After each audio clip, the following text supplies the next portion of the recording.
Dan bersabda ia Nabi SAW, barang mana mereka yang memerintah, yang dirintahkan akan pekerjaan umatku, barang siapa yang memerintahkan pekerjaan umatku, kata Nabi SAW, kemudian daripadaku didirikan dia di atas sirat, satu jambatan di atas neraka Jahannam. Perjalanan sirat itu adalah 3000 tahun, mengikut apa yang disebutkan oleh Imam Al-Bajuri dalam kitab Tuhfatul Murid. Sirat satu perkara yang hak. Barang siapa yang tak percaya sirat, maka hukumnya jatuh kufur. Itu sirat itu adalah perkara yang benar, perkara yang hak, bukan dongeng, bukan perkara yang batil. Sirat itu pasti terjadi pada hari kiamat. Sirat itu bermaksud titian di atas neraka Jahannam, yang semua kita akan berjalan di atas titian sirat tanpa ada pengecualian, termasuklah golongan rasul, golongan para anbiya, semuanya akan melalui titian sirat.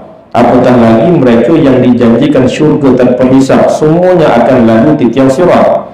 Beza dengan hisab, beza dengan ditimbang kitab amal. Ada golongan yang terkecuali, golongan para anbiya, golongan rasul, mereka tidak akan dihisab, mereka akan tidak ditimbang kitab amal.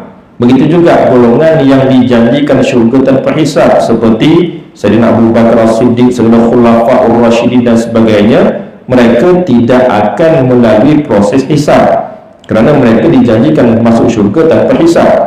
Tetapi sirat semua kita akan lalu, termasuk golongan para anbiya dan rasul alaihi wassalatu wassalam. Semuanya senyap ketika itu. Mereka golongan Nabi dan Rasul.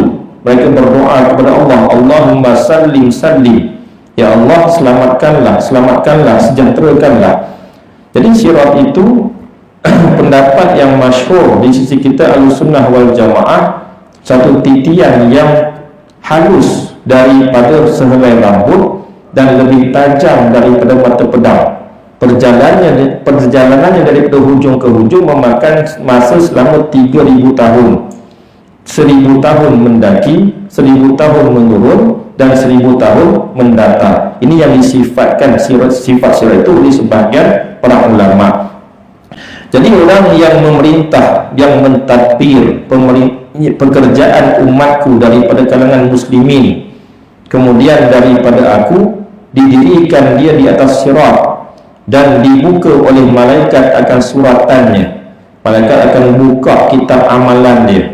Kalau ternyata dia melakukan kezaliman kepada mereka yang di bawahnya, maka jikalau ada ia adil, nescaya dilepaskan dia oleh Allah dengan adilnya, adil Allah Subhanahu wa ta'ala. Selepas dibuka kitab amalannya, ternyata dia melakukan keadilan, maka dia akan dilepaskan oleh Allah Subhanahu wa ta'ala, akan sampai ke syurga. Itu bagi mereka yang adil.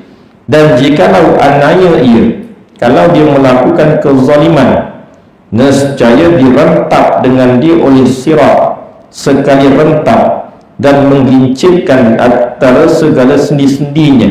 Dia akan memisahkan di antara segala sendi-sendinya hingga adalah antara dua anggota daripada anggotanya perjalanan 100 tahun. Kalau dia melakukan kezaliman ketika dia berjalan di atas titian sirat, akan direntap di atas sirat itu dan terpisah anggota badannya sekira-kira di antara satu anggota kepada anggota yang lain perjalanan 100 tahun.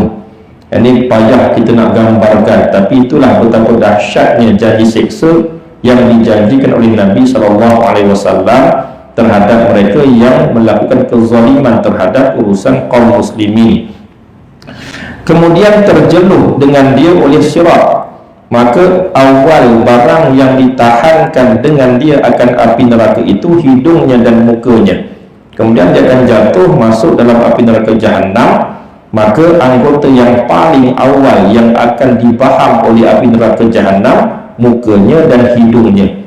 Kerana orang yang sebegini suka bermuka-muka, dia suka melakukan kezaliman dan bermuka-muka kepada orang yang lain.